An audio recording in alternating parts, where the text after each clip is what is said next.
మంచిర్యాల జిల్లా జన్నారం మండలంతో పాటు దండేపల్లి మండలాల్లో అర్ధరాత్రి కురిసిన వర్షానికి ఈదురుగాలులు వీచడంతో భారీగా మొక్కజొన్నతో పాటు పంట పొలాలు నెలకొరిగాయి.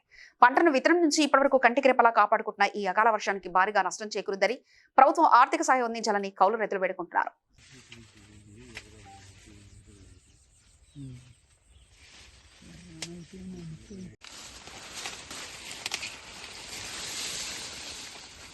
రేటు ఫస్ట్ రేటుకు టైట్ అయింది, ఇట్లు అయితే మొత్తం ముగిరిపోయింది.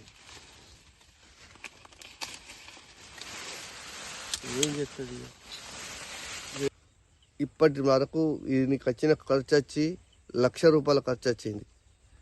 ఇప్పుడు ఈ వర్షానికి ఇలా పడిపోయింది. దీన్ని చిన్న పాపలాగా చదువుకున్నా నేను. ఈరోజు ఇలా పడిపోయింది.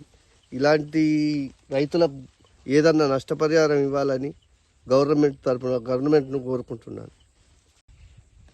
రోడ్డు కూడా ఉప్పుగా 3 ఎకరాల మక్క వేసిన ఆయిలటి వర్షానికి మొత్తం ఆరగలిసింది. ₹1,00,000 పెట్టుబడి అయింది. 2 ఎకరాలన్నర మొత్తం ఇట్లా అయిపోయింది.